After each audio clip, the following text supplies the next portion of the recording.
um semeador saiu a semear, e uma parte da semente cai em terrenos diferentes, mas há um terreno fértil, um terreno que fecunda. E a gente tinha a esperança de que a obra de Deus iria acontecer no seio da igreja. Deus não sonha, mas Ele planta os sonhos nos corações.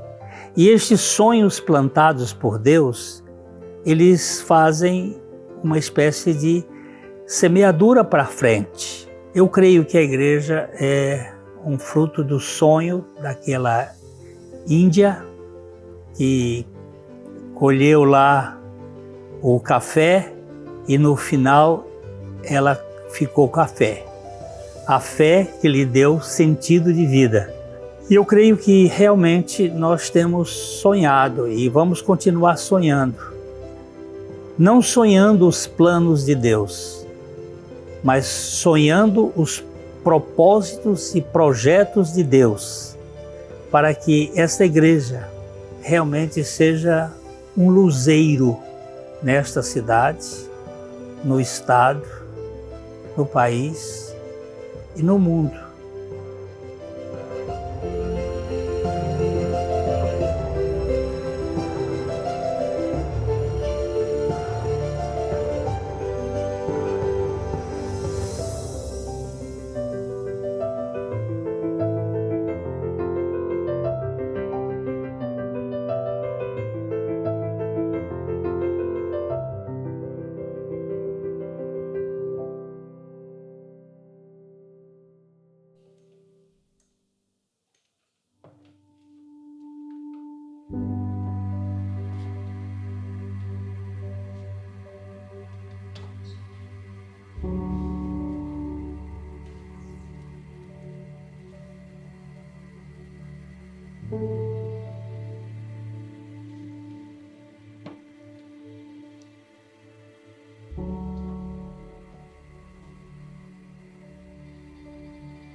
Você deve estar se perguntando quem eu sou e o que eu estou fazendo aqui, não é? Eu gosto de contar histórias. Boas histórias. Aquelas que valem a pena ser contadas. Este livro aqui tem tudo a ver com o que eu quero relatar. Tudo surgiu de um sonho. Mas antes de começar, convido você a fazer parte dessa jornada comigo. Vamos? O trem parte em algumas horas.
Ah, pequena Londres! Surgiu como fruto da campanha feita pela Companhia de Terras do Norte do Paraná sobre nosso belíssimo e fértil solo vermelho em 1925. Em agosto de 29, chegou a primeira caravana chefiada pelo inglês George Craig Smith, no local que ficou conhecido como Marco Zero. Abertas as clareiras, foram vendidos os primeiros lotes e vieram os primeiros colonos, famílias inglesas, italianas, japonesas, que em sua maioria moravam no estado de São Paulo. Todos vieram em busca do nosso ouro verde, o café, que além das famílias trouxe tanta fama e modernidades para nossa terra. Nos anos 30 e por toda a década de 40, a Companhia de Terras do Paraná continuava distribuindo terrenos, incentivando o avanço em todas as áreas, inclusive doando lotes para a construção de templos religiosos de diversas denominações. E foi assim que de 1934 a 1939, as igrejas metodista, presbiteriana e católica construíram seus primeiros templos na cidade, mas os batistas só chegaram aqui depois de um fato extraordinário.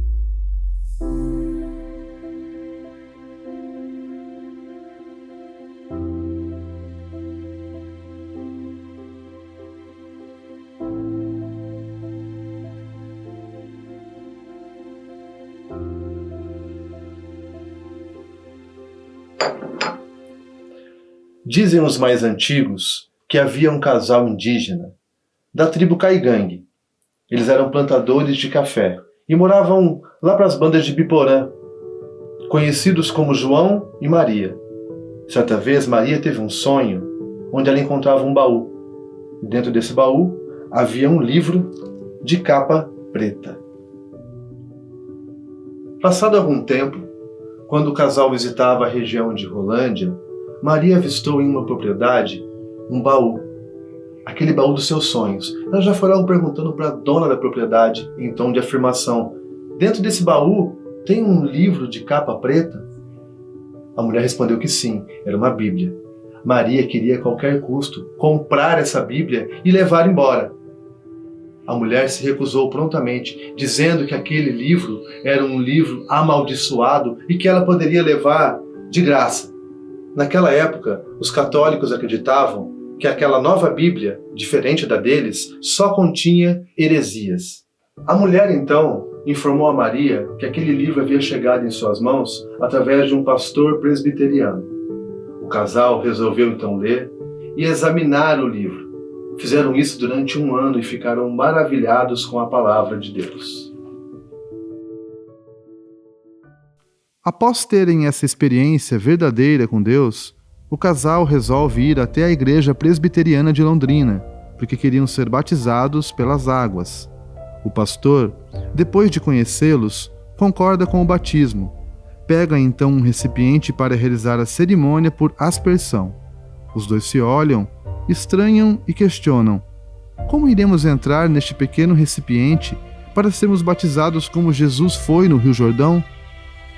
O sacerdote explicou que era assim que os presbiterianos celebravam o batismo. Porém, conhecia um pastor no interior de São Paulo, em Assis, que poderia batizá-los por imersão.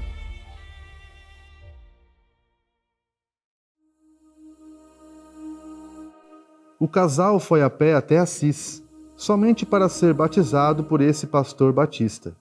Frederico Vitol os recebeu, examinou e percebeu que, de fato, eles eram novas criaturas. Marcaram o batismo e o pastor ainda quis fazer mais. Deu dinheiro para que eles voltassem de jardineira da Aviação Garcia até a região de Biporã. O casal, então, prontamente separou 10% do que tinham recebido e assim fizeram a entrega do primeiro dízimo ao pastor Frederico Vitol.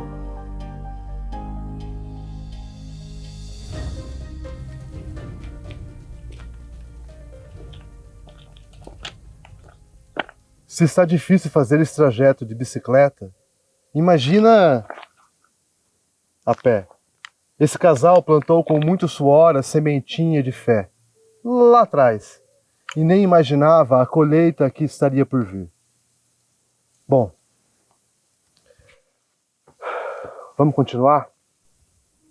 Tem muita história para contar ainda.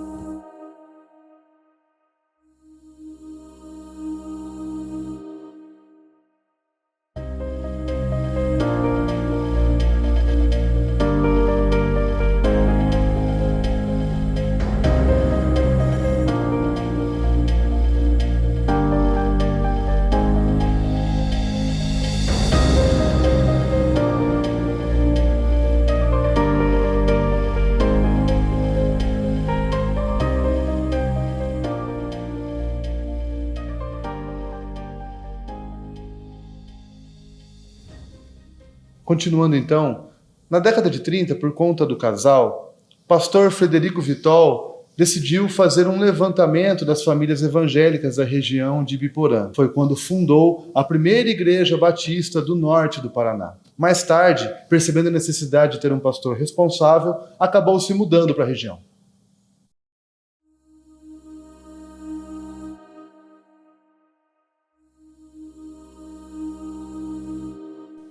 Em 13 de maio de 1939, um sábado, às 3 da tarde, deu-se em reunião cujo objetivo era de organizar uma igreja batista do norte do Paraná.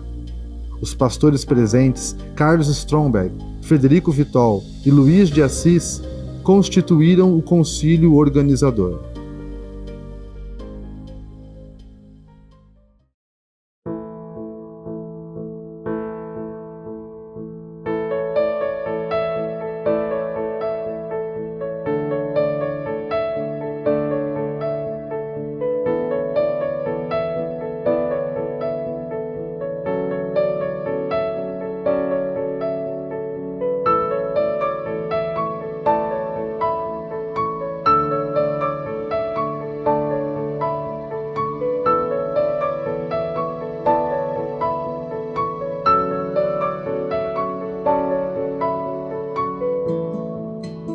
Dentro dos mais improváveis dos cenários, aquela sementinha plantada em Ibiporã floresceu, formando essa bela comunidade. O trabalho iniciado em Ibiporã cresceu, sobretudo após a doação do terreno pela Companhia de Terras do Paraná. Era necessário um espaço maior, mais central, para receber os irmãos que faziam parte da primeira igreja batista do norte do Paraná. No início da década de 40, vindo para Londrina, o nome também se alterou para Primeira Igreja Batista em Londrina.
Como toda boa semente plantada em terra fértil e que gera bons frutos, essa história também continua.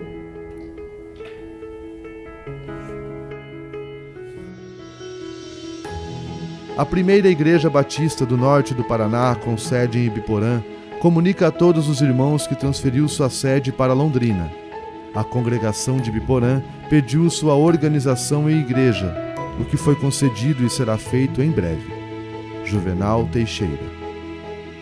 Em 1941, a sede da primeira Igreja Batista do Norte do Paraná mudou-se para Londrina, para a casa do irmão Antônio Aguilera Comino, na rua Rio Grande do Norte. De 1939 a 1941, os irmãos da PIB angariaram recursos para a construção do templo na Avenida Paraná, a sede principal que permanece até hoje. O principal doador para a construção do templo foi o irmão Juvenal Teixeira. A igreja foi instalada numa casa que era do meu padrasto. Ele cedeu a casa, fez um salãozinho, né? Tirou uma parede do meio de 2 quartos e fez um salãozinho bom. Foi lá que começou a igreja, na rua Rio Grande do Norte, lá onde a gente morava. E um grupinho de gente começaram a reunir lá e decidiram organizar a igreja mesmo, né? Como igreja. Aí resolveram construir isso aqui. Pouco tempo construíram. Então, nesse salãozinho que começou a igreja, tinha um inquilino do meu padrasto que ele tinha 4 casas de aluguel, né? Uma deixou para a igreja, assim, né? Nós morávamos numa e alugava 2. Então, outros inquilinos gostaram também, né? Começou, o homem, o dono da casa, o dia que o meu padrasto convidou para assistir, falou, mas então o senhor me conta como é que entra, eu nunca entrei numa igreja, não sei como é que é. Aí ele gostou, ele batizou aqui. O primeiro batismo foi ele, 2 filhos dele e minha mãe, e mais um rapaz. Aqui na igreja, desde o começo. Desde a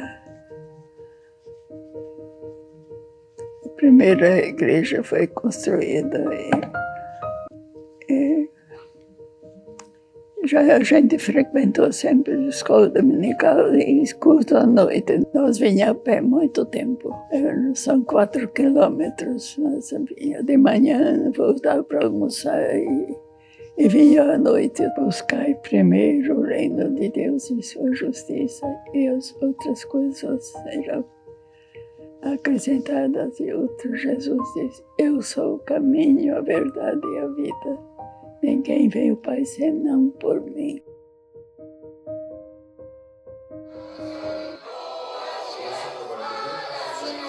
E naquela época tinha aí o casal dos Klinskers, que eram missionários.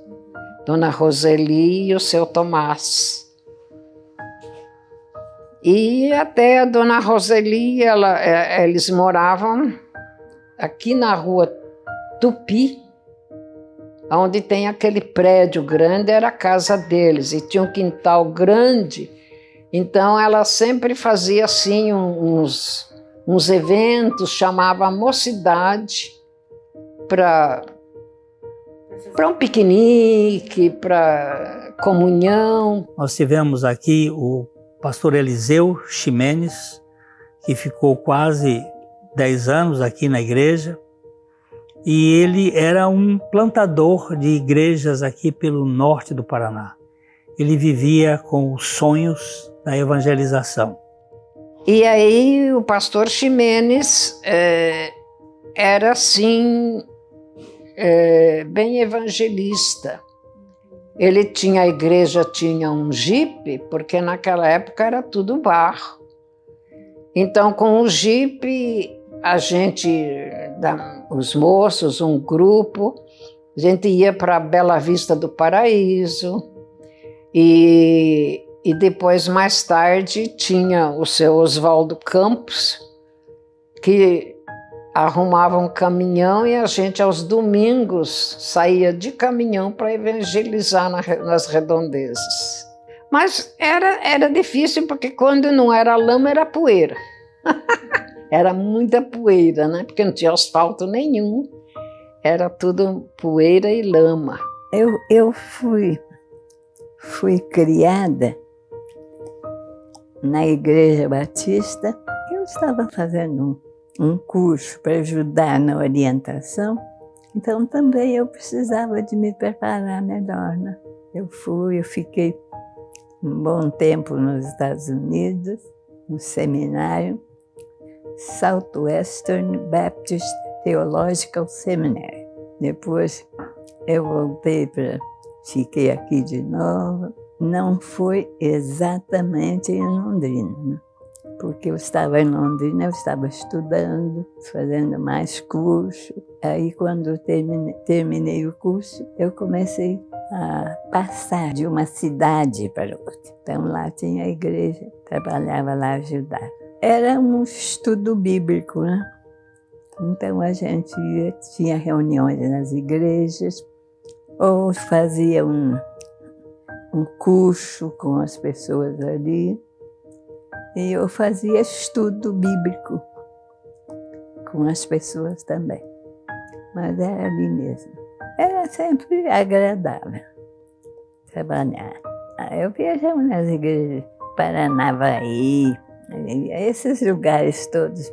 Geralmente era porque Londrina era maior. Era para a orientação, né? Dos dirigentes, dos alunos, que fazem muito cursinhos dentro da igreja. Então, eles levavam curso para eles.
Quando eu cheguei em Londrina, em 73, eu já tinha estado um tempo aqui, há 4 anos antes. Já conhecia um pouco da igreja e a gente tinha uma igreja cosmopolita, uma igreja com várias nacionalidades e com um histórico, né,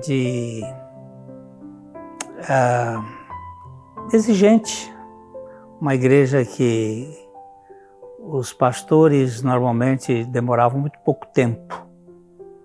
Mas era uma igreja com um potencial muito grande. E a expectativa que eu tinha é que, se o Senhor pudesse operar na minha vida, a gente poderia mudar alguns hábitos e costumes que são frutos de culturas. Quando eu cheguei aqui, eu tinha 24 anos. E ele é 5 anos mais velho que eu, né? 29. Então, nós chegamos aqui, a gente veio com aquela vestimenta do Rio próprio, né? Ele de cabelo grande, eu de mini saia. E era uma igreja muito tradicional, de pessoas muito diferentes do que eu vivia no Rio.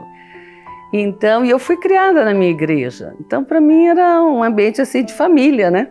Era uma igreja pequena, e aqui também era uma igreja pequena na ocasião. E eram 17 nacionalidades diferentes, muito estrangeiro. O relatório Imigração de Londrina recebeu mais de 20 nacionalidades. A PIB Londrina tinha membros de 17 nacionalidades diferentes, que falavam 14 idiomas distintos. Aqui na comunidade tinha 14 pessoas de línguas diferentes. Eu lembro que uma vez no dia da Bíblia,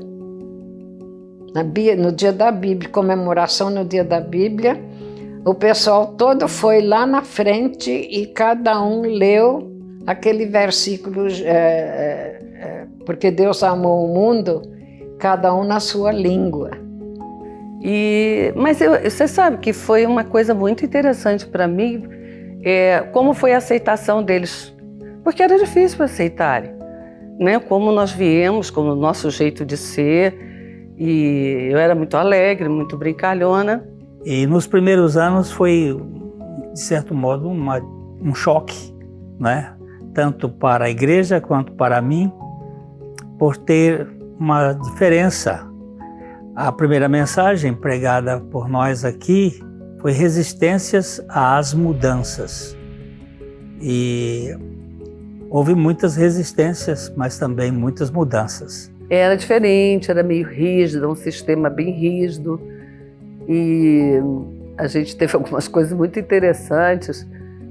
O Glênio recebeu uma folha de papel maço citando todos os membros da igreja que as coisas erradas que faziam, quer dizer, iam ao cinema, jogar futebol, fazer, para vocês verem como era o nível da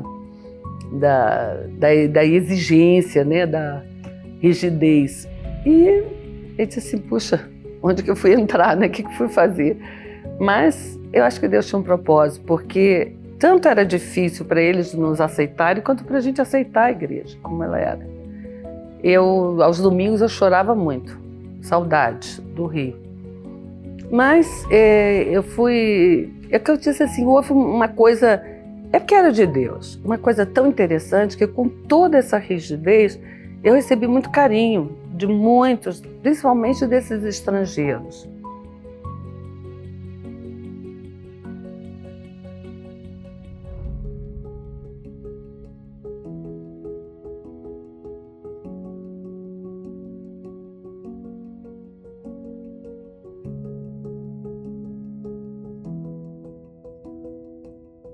Foi com o pastor Antônio Abuchain, que aí foi, por exemplo, dizer assim, aprofundado essa questão do novo nascimento, que antes não se falava em novo nascimento. Também não se falava na inclusão nossa com Cristo na cruz, tanto na morte como depois na ressurreição. Não se falava.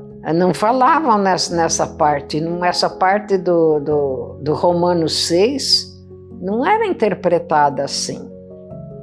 A interpretação, nem me lembro mais como é que era, mas não tinha essa interpretação da nossa inclusão.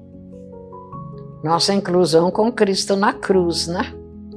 Quando Deus me deu a experiência da regeneração, sendo eu pastor, e também quando eu rasguei o meu coração e não a veste para revelar a fealdade da minha história, isto trouxe um certo envolvimento de pessoas que começaram a experimentar a sua regeneração.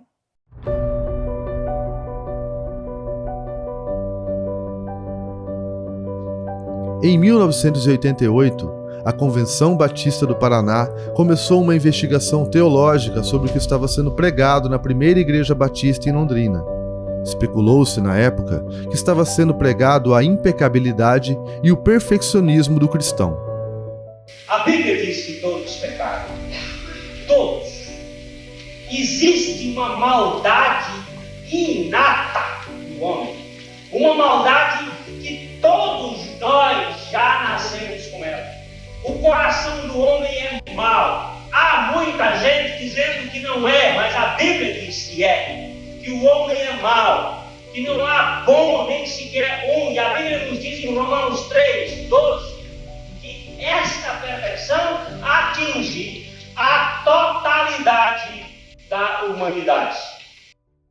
Quando foi dito que eu estaria pregando impecabilidade, perfeccionismo, eu fui a Curitiba e lá perante a Associação dos Pastores, Conselho lá de Pastores Batistas, eu fui uma espécie de Santa Inquisição. Eu disse, olha, eu não sou simplesmente um pastor de convenção, eu sou um pastor batista de convicção. Eu tenho convicções batistas e eu não tenho nenhuma preocupação se eu vou ficar ou não vou ficar, mas que eu entendo que pressão só existe duas, pressão arterial e pressão atmosférica. Eu não entendo pressão de poderes políticos e coisas assim. Então eu convoquei uma assembleia para a igreja e dei o meu relatório e pedi a minha exoneração, porque eu não achava que seria adequado para que a igreja tomasse uma posição, né, que viesse macular a sua própria história. E eu pedi a minha exoneração e a igreja, nessa assembleia, que foi dirigida por um diácono e o vice-moderador da igreja, que era o irmão Zeli Assis Ribeiro, a igreja, por unanimidade de 430 votos, ela me reconduziu ao ministério. Isto foi muito marcante. Até hoje, quando eu falo, eu me emociono, porque foi um voto de confiança. Por unanimidade, a PIB Londrina rejeitou a exoneração do pastor Glênio, sendo assim excluída da Convenção Batista do Paraná e, mais tarde, da Nacional. O que eu ouvi depois foi o nosso pastor está aqui há mais de 10 anos, nós nunca ouvimos ele pregar impecabilidade nem perfeccionismo, e a igreja tomou uma posição muito relevante. E depois de algum tempo ela foi desligada da Convenção do Paraná. E automaticamente, sem nenhuma consulta à igreja, sem nenhuma conversa, nós fomos desligados da Convenção Batista Brasileira. E assim ficamos. Isto foi já em 88, e ficamos desligados e começamos ainda mais a ter trabalhos na cidade, e o acampamento já se torna um local de significado para a igreja e para outras comunidades. E em 92, a Convenção Batista Brasileira vem se hospedar aqui em Londrina. E antes deste encontro, isto já por volta de 90, nós recebemos o secretário da Convenção Batista Brasileira e o presidente da Convenção do Paraná, perguntando se nós não queríamos voltar para a Convenção. Nós não vamos conversar sobre esse assunto porque nós não pedimos para sair. Nós fomos excluídos. Então, mas vocês peçam que nós vamos considerar. E eu me dirigi ao secretário da Convenção Batista Brasileira e disse: pastor, se o senhor, eu estou na sua casa e o senhor me manda sair da sua casa, e eu volto lá sem ser convidado, como é que você acharia isto? Não é uma uma forma equivocada, eu acho que vocês têm que tratar de um modo diferente. Nós não pedimos para sair da convenção, nós fomos excluídos. Então eu acho que o correto seria vocês trazerem uma proposta, fazendo-nos o convite e até mesmo uma mea máxima culpa, porque de fato isso é que o Senhor nos ensina. Mas eles não consideraram assim, eles queriam que nós fizéssemos o pedido, nós achamos, a igreja, os diáconos reunidos acharam que não deveria ser feito assim, mas que nós estaríamos prontos a servir a convenção e a nossa igreja, que é a maior igreja batista da cidade, recebeu esse grupo, que eram mais de 3.000 participantes da convenção, convencionais aqui, dos quais 900 e alguma coisa que eu não me recordo agora, foram hospedados pela nossa igreja, tanto no acampamento, mais de 100, como nas casas. E nós prestamos um serviço relevante aqui de abrir portas na prefeitura e nos meios públicos, e dou graças a Deus porque não ficou nenhum sentimento de mágoa, mesmo tendo sido uma coisa dura que trouxe sofrimento no nosso ministério, como também sofrimento na igreja. Mas o Senhor operou nesses anos todos e estamos aqui vivos pela misericórdia e graça de Deus, diante de muitas pressões que vieram tanto da cúpula da denominação, como de outros grupos, até externos do ponto de vista denominacional, mas o Senhor teve misericórdia e nos manteve como igreja e como ministério.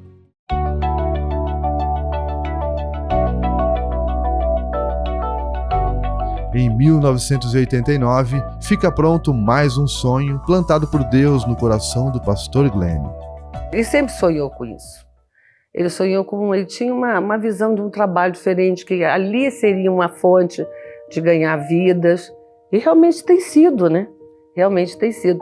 Ele lutou muito para ter aquela estrada, para ter aquele asfalto lá, foi para trás de governador, foi atrás de gente.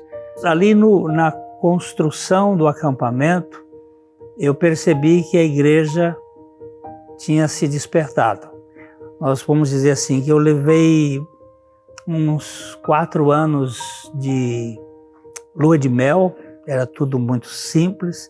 Depois nós tivemos algumas resistências, né? Mas em 79 nós adquirimos o acampamento, passou para o nome da igreja e nós começamos o processo de documentação, de trazer luz, de buscar água. E nesse processo a igreja foi vendo que era possível e ela foi vestindo a camisa do ministério e também da expansão do seu próprio território de ação, né?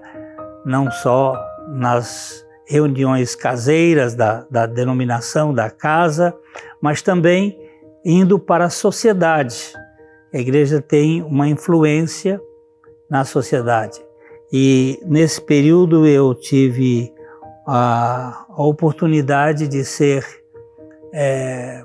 presidente do Conselho de Pastores de Londrina por 5 anos, e isto deu uma certa notoriedade para com a igreja nas várias comemorações das cidades, perante aqueles que exerciam a política, o presidente da república, governador, prefeito, e a igreja foi tendo um posicionamento social que teve certa relevância, assim. E ali no acampamento nós tivemos muitos retiros, muitos encontros com vidas sendo tocadas, e isto saía para a cidade. O primeiro acampamento, nós emprestamos umas barracas do exército e caiu uma chuva. Mas caiu uma chuva e caíram as barracas, caíram. Nós fomos lá, montamos, caíram as barracas. Aí o pessoal tudo aqui na igreja esperando com as malinhas para ir para lá, e o caseiro falou: ó, meu, tá um aguaceiro aqui, tá chovendo, meu, tá uma lama. Aí nós fomos, eu chamo que os espias foram lá, só que não foi Josué e Caleb, foram os outros não foram, das outras tribos não foram. Demos as mãos lá, oramos, começou a pingar na hora que nós começamos a orar. Senhor, nós precisamos que o Senhor dê um tempo bom. Oramos e falamos: pessoal, pode vir. Foi todo mundo para lá, quando foi à tarde o chão estava seco. Fizemos o acampamento, não choveu, foi uma coisa, foi um desafio aquele acampamento.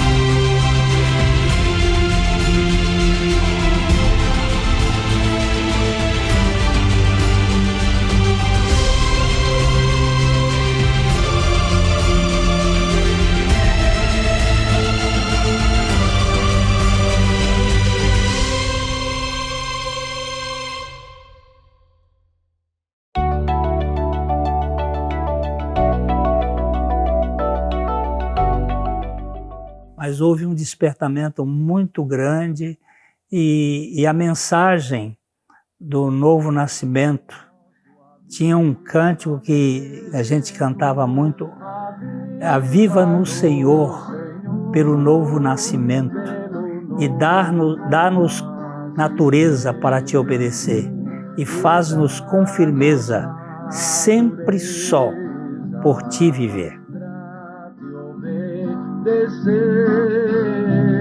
E faz-nos com firmeza só por ti viver. Assombra o teu espírito.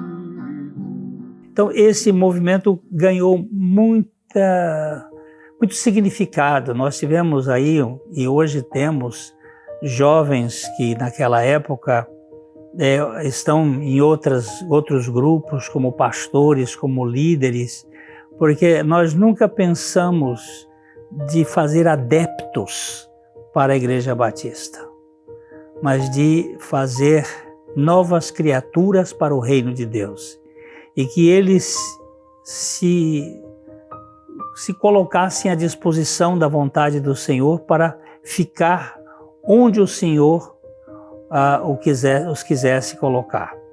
E hoje nós temos aqui, em algumas igrejas de outras denominações, pessoas que foram levantadas nesta ocasião para exercer ministérios pastorais, ministérios de presbíteros, de diáconos, e que é um motivo de muita alegria. Primeiramente, eu queria dizer que é mais do que um privilégio para mim estar aqui fazendo essa gravação. É uma grande honra fazer parte desse momento tão especial da PIB Londrina. Na realidade, são 85 anos de história, uma história linda, né? Cercada de muitas bênçãos, de muitos frutos. Eu digo para você que não tem como eu falar da história da PIB sem falar da minha própria família. Porque, de certa forma, a história da minha família está entrelaçada com a história da PIB. Isso é muito lindo. E falando a você agora, vem à minha mente, vem ao meu coração a minha avó, a Baba, né, que foi uma das pioneiras aqui da igreja. Lembro-me claramente do tio Miguel, lembro da tia Diva, das minhas tias, da minha mãe, meus primos, minha família.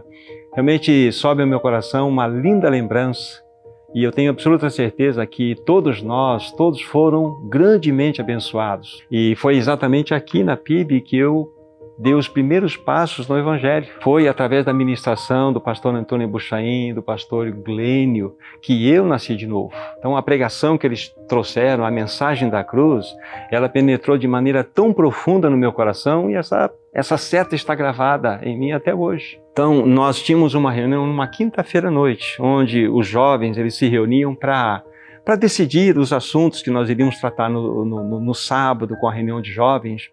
E numa dessas reuniões surgiu a ideia de nós passarmos um filme aqui na PIB que tinha sido lançado há pouco tempo, que era aquele filme chamado A Cruz e o Punhal, David Wilkerson. Tinha um livro e foi lançado o filme. E surgiu essa ideia, eu tenho certeza que foi o Barba que trouxe essa ideia. Porque ele era evangelístico, mas a pessoa vinha por causa do filme. E o Barba falou assim, vamos passar esse filme e aqui na PIB. Eu falei, vamos passar, e nós todos concordamos e vamos fazer convites então para nós estarmos aí convidando tantos outros que pudessem vir naquela ocasião. E o Barba mandou fazer 2.000 convites, eu acho, 2.000 convites. E tudo bem. Aí, sábado às 6h30, nós chegamos aqui para os preparativos e começou a chegar gente. Era às 8 horas o filme. Começou a chegar gente.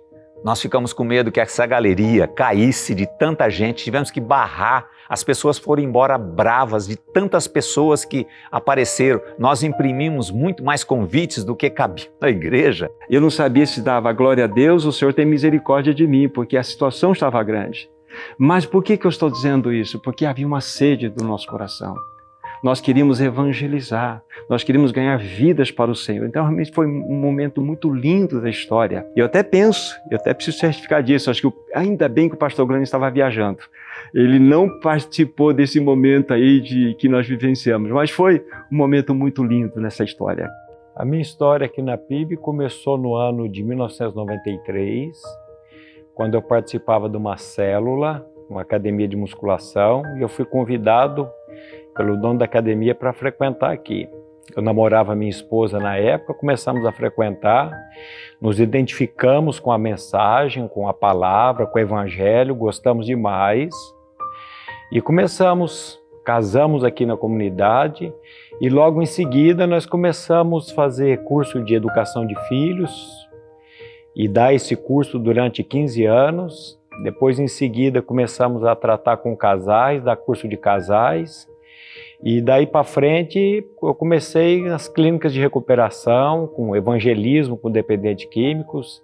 Eu sempre falo isso, eu vou morrer dizendo que o problema do dependente químico não é a droga, chama-se o pecado, a iniquidade. Então Deus precisa tratar com o miolo, o conteúdo da pessoa, é trocar o coração. E aí o Senhor foi abrindo as portas e nós estamos aí hoje com várias clínicas de recuperação, Londrina e região toda. Isso é muito relevante hoje, esse trabalho de evangelismo. O grande diferencial é que eu quando vou pregar para eles, a gente prega o evangelho. Eu nunca chamei um dependente químico, uma pessoa, para vir frequentar aqui a primeira igreja.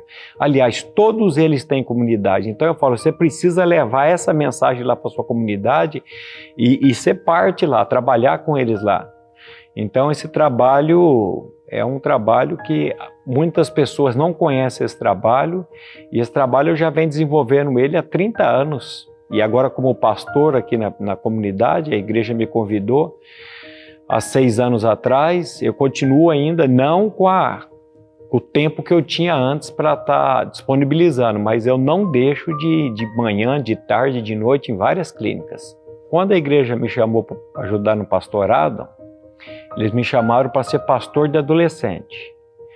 E aí eu falei, mas eu quero fazer um trabalho com os pais, porque o grande problema com os adolescentes está nos pais.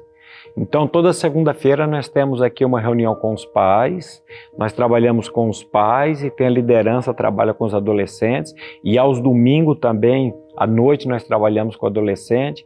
Então eu creio que preparar esses adolescentes, esses pais, conscientizar eles,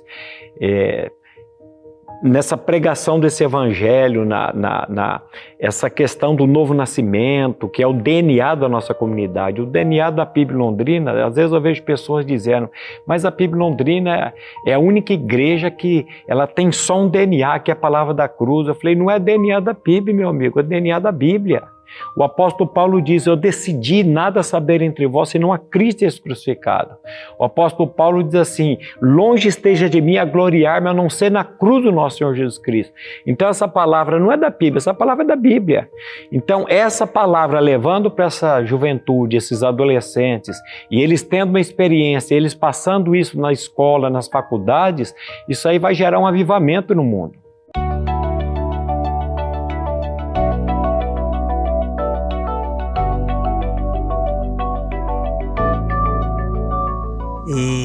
E aí a igreja também acabou se envolvendo bastante no ministério, que foi aos poucos se projetando para o campo da comunicação, que foi uma outra fase marcante que nós tivemos na igreja, iniciando com um cassete gravado num aparelhozinho assim bem caseiro, né? E ali foi começando a se multiplicar, chegando até onde nós temos chegado pela graça de Deus. Foi uma expansão, é a semente que é plantada e ela vai crescendo e se multiplicando, né? Nós tínhamos um aparelho gradiente e nós fizemos um cabo enorme que ficava dentro, o pastor Glênio, ou quem fosse pregar, ficava com o microfone. Então aquele cabo entrava dentro do... Nós já gravávamos direto nesse aparelho gradiente. Tá, aí nós tínhamos um problema. Como que nós íamos virar a fita? Porque não dava para ter intervalo. Aí, o que nós fizemos? Nós fizemos uma lâmpada, ela era vermelha e ficava no púlpito. Quando a gente via que ia terminar o lado da fita, então a gente acendia a lâmpada e o pastor estava pregando, ele via que ia acabar. Aí ele enrolava um pouquinho assim até a gente virar a fita. A hora que escutava, a gente falava positivo, aí ele continuava e nós não perdíamos nada da mensagem. Então foi maneiras que a gente desenvolveu para poder fazer uma gravação perfeita. E assim, realmente, se você pegar a qualidade que nós tínhamos naquele tempo, era muito boa. Então foi tudo obra que o Senhor fez. E as outras igrejas começaram a vir aqui perguntar como é que vocês fazem para ter essa qualidade. Aí quando eles viam o processo, falaram, não é possível que é tão simples assim. Mas foi tudo que o Senhor foi mostrando como é que nós tínhamos que fazer. E deu nesse resultado todo aí de essas milhares e milhares de reproduções e pessoas que foram alcançadas.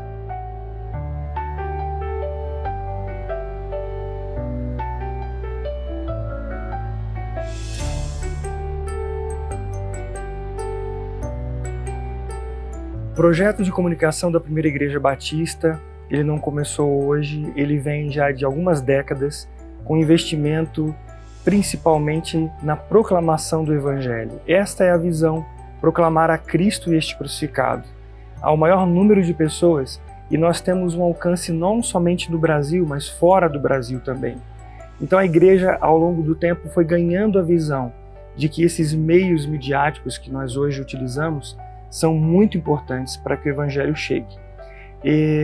Começamos com gravações em fitas cassetes, isso foi se ampliando para o CD, DVD, e até hoje as principais mídias de maior alcance são as que nós utilizamos.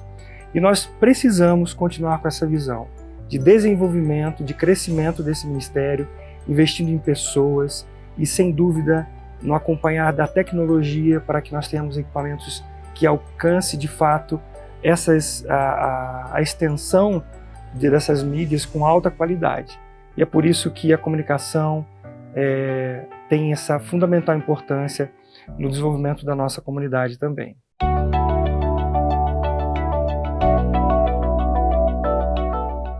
Após quase 2 décadas de crescimento, houve uma divisão teológica na igreja. onde alguns pastores eram calvinistas e outros eram arminianos. Mas eu não gosto nem de usar essas duas expressões, nem arminiano, nem calvinista. Para mim é graça plena ou graça subvencionada. Graça plena é quando Deus faz tudo por aquele que não merece nada.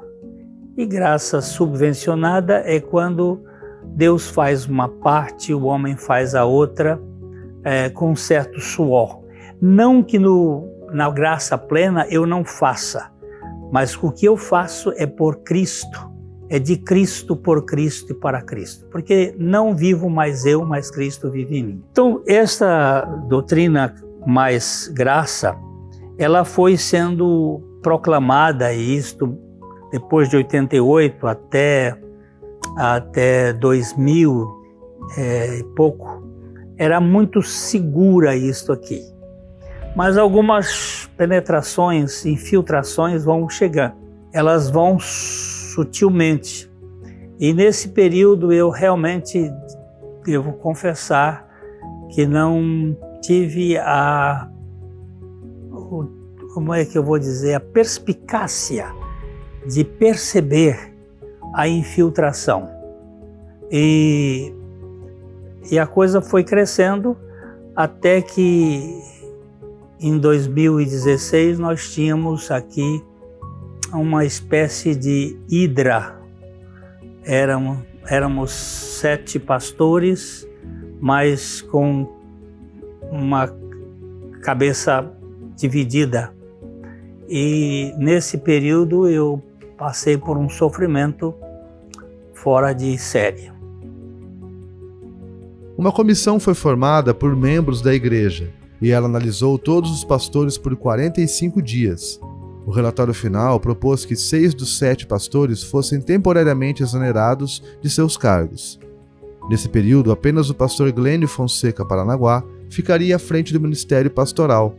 Após 6 meses, haveria nova assembleia e a igreja decidiria quais deles retornariam ao cargo. Em novembro de 2016, o relatório foi aprovado.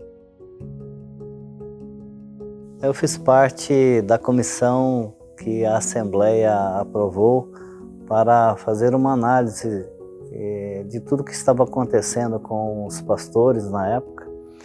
E essa análise nós ficamos mais de 45 dias ouvindo a liderança da igreja e ouvindo os pastores para dar um parecer ao conselho ministerial, né?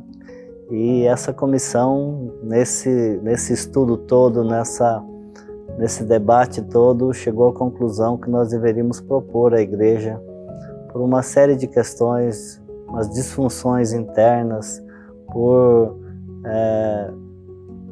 divisões teológicas e outras questões mais, nós sugerimos então ao Conselho Ministerial para propor à Assembleia a exoneração de todos os pastores, com exceção do pastor Glênio, que nós entendemos que ele deveria coordenar essa transição toda. E foi isso que foi levado à Assembleia de 27 de novembro de 2016, onde foi aprovado essa proposta e também foi aprovada a proposta da manutenção dos salários dos pastores por 6 meses e durante esses 6 meses iria ser feita essa avaliação para que a gente analisasse, que a igreja analisasse se alguns dos pastores poderiam voltar ou não. Por mais que tenha sido difícil o ano de 2016, com tudo que veio na sequência, eu penso que foi algo fundamental a acontecer na igreja devido às circunstâncias. Eu me lembro que, diante do cenário que a gente também vivia angustiado com as coisas, a nossa oração era que Deus intervisse mesmo, que Ele tratasse com a nossa comunidade. E eu, como pastor de um dos ministérios, estava envolvido em tudo que é a vida da igreja e eu entendi que, mesmo a minha exoneração sendo assim, seria algo importante, junto com todos que foram, para que nós tivéssemos um recomeço e, na verdade, um realinhamento da visão ministerial, para que a igreja se envolvesse mais. Foi um período muito importante. Eu fiquei 6 meses no banco, observando e o desejo assim de servir, de ver tudo que estava acontecendo, mas Deus foi tão gracioso conosco. A igreja é algo muito especial para Deus. A igreja é a menina dos olhos de Deus. E o Senhor Jesus tem cuidado com a sua igreja. E tudo isso eu coloco assim, pela conta da graça de Deus. O Senhor teve muita misericórdia da gente. A igreja, a partir de 2017, 16, 17, viu essa necessidade de ter uma função onde seria um elo entre os 4 conselhos da igreja, os pastores e os mais de 20 ministérios que nós temos na nossa comunidade. É uma função que agrega e ajuda a liderança a ter o mesmo foco dentro daquilo que é planejado no início do ano, né, para que a gente não se perca em vários projetos. Nós temos muitos comissionados com muita boa vontade, mas às vezes se não tiver uma coordenação, se não tiver uma direção, essas pessoas vão para lados diferentes, né? E a gente sabe que se a gente começa a remar um para cada lado, a gente não sai do lugar. Nesse período que eu participo da comunidade, da PIB Londrina, há mais de 40 anos, eu sempre vi essa preocupação na liderança da igreja. Preocupação com pessoas, preocupação com as famílias, porque nós gerando famílias fortes, nós geramos uma comunidade forte, e gerando uma comunidade forte, nós conseguimos, como igreja, influenciar pessoas, né? Então, essa questão de missões, por exemplo, há mais de 20 anos nós trabalhamos com várias viagens missionárias, preparando inclusive pessoas jovens aqui da nossa comunidade que viajavam e aprenderam muito nessas viagens missionárias, né? Ou lá no Nordeste, Santa Catarina ou outras cidades que nós visitamos também, essa atitude de contar para outros aonde é a fonte que nós encontramos o alimento, a água que mata a sede da nossa alma, isso é uma atividade que não pode parar nunca. A ordem de Jesus lá em Marcos 16:15, ide por todo mundo e anunciai a todos, né? Essa boa nova, esse evangelho que transforma, que muda, que dá vida. E é essa a alegria nossa de lembrar do Atos 29. O nome do grupo é uma referência ao livro de Atos, que finaliza no capítulo 28. Portanto, Atos 29 seria parte da igreja na missão de evangelizar. O grupo Atos 29 fez mais de 20 viagens missionárias.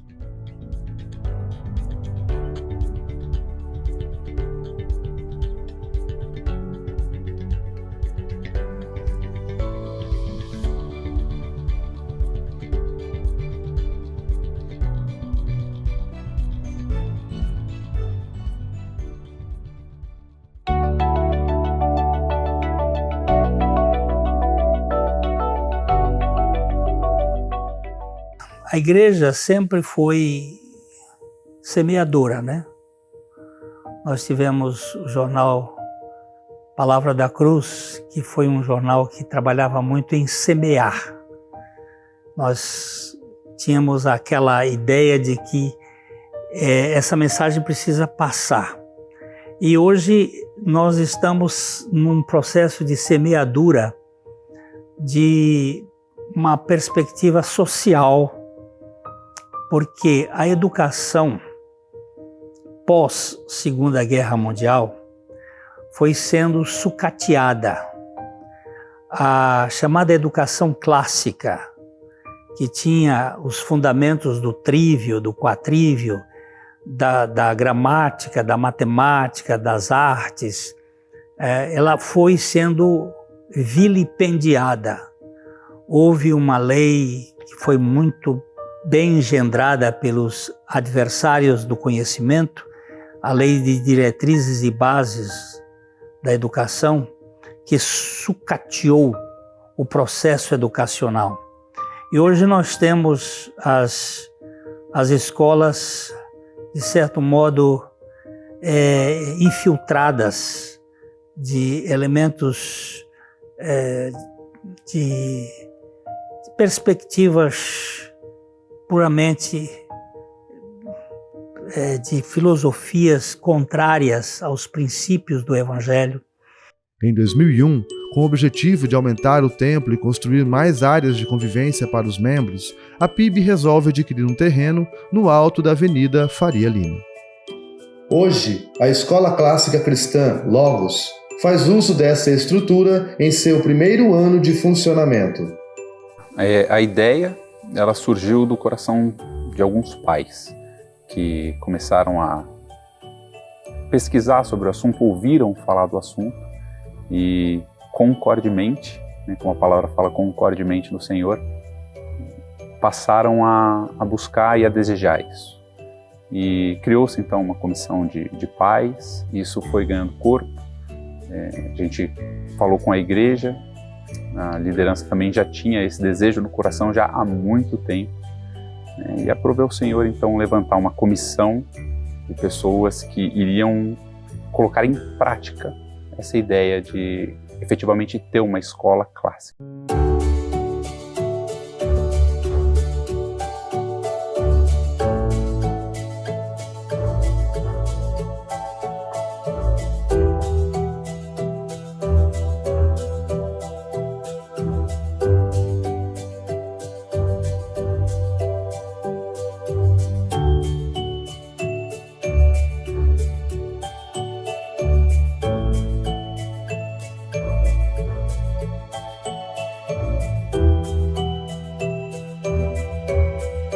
Nós somos sal e luz do mundo e nós temos que ocupar o nosso lugar de direito, seja na educação, seja na política, na engenharia, na medicina, na filosofia, no direito. Nós sabemos que não é um processo rápido, nós sabemos que os frutos serão colhidos só nas próximas gerações, mas é exatamente por isso que é necessário que nós, olhando para o futuro, plantemos hoje, reguemos amanhã e confiemos em Cristo, que é quem de fato dá o crescimento. Que seja assim o Evangelho, não para nós nos orgulharmos, mas para que Deus seja glorificado. Que nós possamos ter um instrumento dessa igreja para o futuro, ser um celeiro na pregação, realmente um paiol do Evangelho sendo distribuído para outras pessoas e para a educação, sonhando aquilo que Deus planta nos nossos corações, para que Deus, em Cristo Jesus, receba toda a glória, toda a honra e todo o louvor, e que essa igreja jamais se envaideça daquilo que ela está fazendo, porque como disse o Senhor Jesus aos seus discípulos, depois de vocês fazerem tudo, considerem-se servos inúteis. Que toda a glória e toda a honra seja dada ao Cordeiro que foi imolado, mas que vive para todo sempre.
Quando nós começamos esse projeto dos 85 anos da PIB Londrina, na pesquisa histórica, a gente percebeu que não tinha uma boa parte do relato em fotografias ou mesmo entrevistados, né? Porque nós não temos mais disponível nem pessoas, nem fotografias, imagens, filmagens.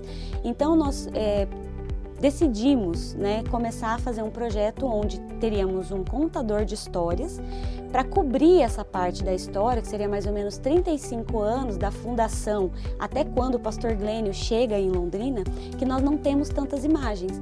Então decidimos começar a fazer de uma forma mais lúdica, um contador de histórias que vai realmente aí contar o início de Londrina e o início da PIB. E nós temos uma história muito legal aí no meio, que é a história de 2 índios caigangues, que tem tudo a ver com a nossa fundação.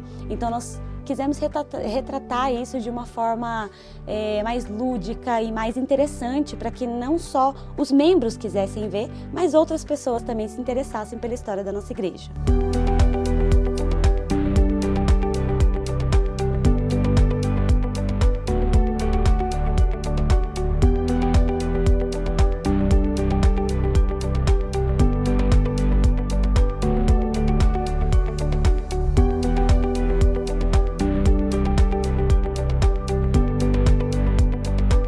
Eu estou super contente de fazer parte desse projeto. Desde o convite, né, fiquei curioso para entender como seria a minha participação, né, como contador de história. E quero contribuir com o meu fazer, com o meu trabalho, para entrar para a história, essa história da Igreja Batista aqui em Londrina. E mais uma vez estou bem contente, uma nova experiência.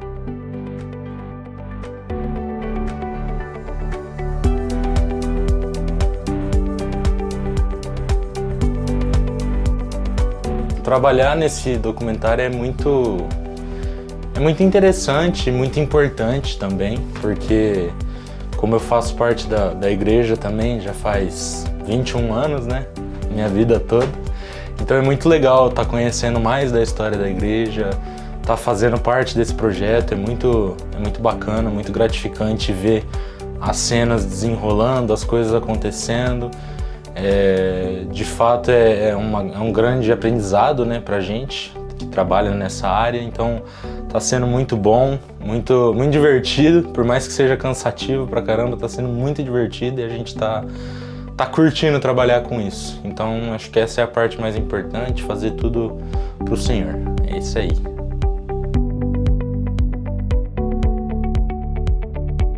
Quando o Marcos me chamou para participar desse projeto, que é o documentário que conta a história da Igreja Batista, eu fiquei muito feliz, porque é muito legal estar dentro de um material tão importante, tanto para a igreja quanto para a cidade de Londrina. Porque a Igreja Batista é uma instituição que ela está dentro aqui da criação de Londrina, ela vem junto aí com a criação da cidade. Então a gente visitando esses sets, hoje mesmo a gente está aqui num chalé de 1938, então assim, é bem legal a gente conhecer esses pontos e a gente vai conhecendo a história da cidade de Londrina dentro desse material. Então está sendo muito bacana e com certeza o material final vai ficar muito legal.